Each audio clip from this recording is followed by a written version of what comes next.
इस बात पर हम लोग की आपत्ति ज़रूर है और लोक जनशक्ति पार्टी रामविलास की तरफ से हम लोग सुप्रीम कोर्ट में हम लोग एक पुनः विचार याचिका भी हम लोग दाखिल करने जा रहे हैं। जिस तरीके से रिजर्वेशन विद इन रिजर्वेशन के प्रावधानों को सुप्रीम कोर्ट के द्वारा दिए जाने की संभावनाएं खोली गई हैं। पहली बात तो जब अनुसूचित जाति की बात आती है, इस बात को मैं स्पष्ट कर दूं कि अनुसूचित जाति में ऐसी जातियां हैं, ऐसी कास्ट को स्केड्यूल किया गया है संविधान में जिनका आधार अनटचेबिलिटी रहा है। शेड्यूल कास्ट का आधार कतई और कभी भी शैक्षणिक व्यवस्था नहीं रही, उनका आधार कभी भी आर्थिक नहीं रहा, इसका आधार हमेशा से अनटचेबिलिटी ही रहा है। इसमें हमारे संविधान में ऐसी जातियों को शेड्यूल कास्ट के तहत शेड्यूल किया गया है जो कहीं ना कहीं कभी ना कभी छुआछूत का शिकार रही है। तो ऐसे में रिजर्वेशन विद इन रिजर्वेशन का कंसेप्ट शेड्यूल कास्ट में आ ही नहीं सकता।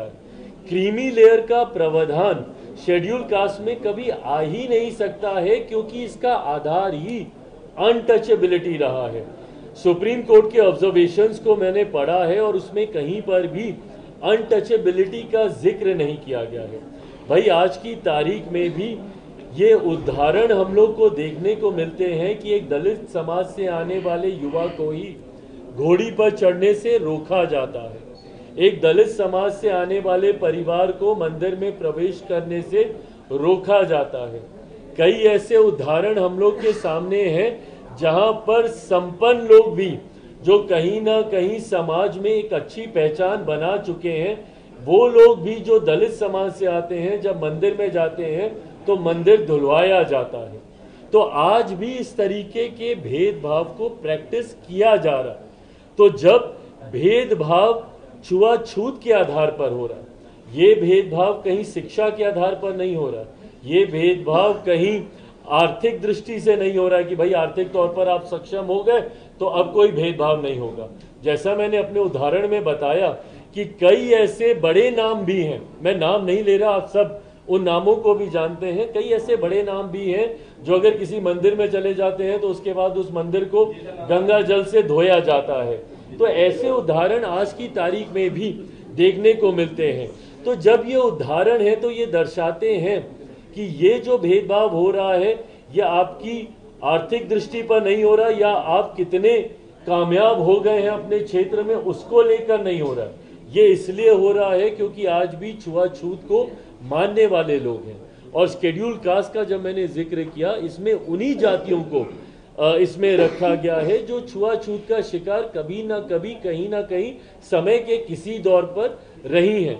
तो जब आधार आपका छुआछूत है तो ऐसे में क्रीमी लेयर का प्रावधान या रिजर्वेशन विद इन रिजर्वेशन का प्रावधान हो ही नहीं सकता है।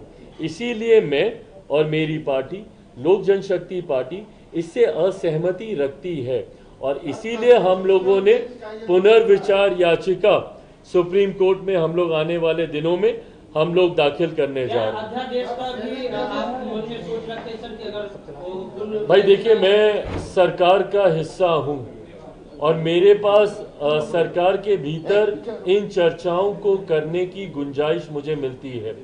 कोई अध्यादेश आएगा नहीं आएगा, इस पे कानून बनेगा नहीं बनेगा, जरूर मैं चाहता हूं, पर ये तमाम बातें गठबंधन के भीतर करने की है क्योंकि मैं खुद आज की तारीख में सरकार का हिस्सा हूं। ये गठबंधन के भीतर ये बातें की जाए। हाँ,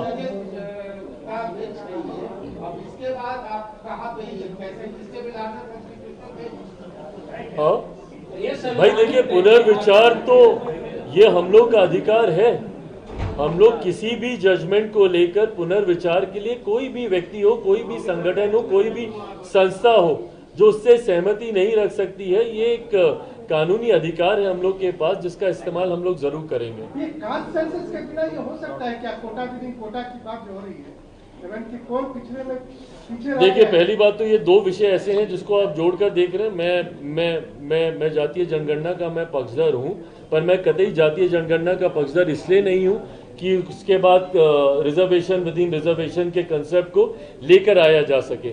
जातीय जनगणना का जहां तक बात रही है, इसकी जरूरत इसलिए हम लोग को है क्योंकि आज की भी तारीख में राज्य सरकार हो या केंद्र सरकार हो, कई ऐसी नीतियां हैं जो जाति के आधार पर ही बनाई जाती हैं, उनको हैंड होल्डिंग प्रोवाइड करने को लेकर, ताकि उन जातियों को मुख्य धारा के साथ जोड़ा जा सके। इस सोच के साथ इन नीतियों को बनाया जाता है। तो ऐसे में सरकार के पास जरूरी है कि उन जातियों के आंकड़े हों जिनके लिए वो नीतियों को बना रहे हैं, ताकि उसी के अनुपात में उस राशि को आवंटित किया जा सके।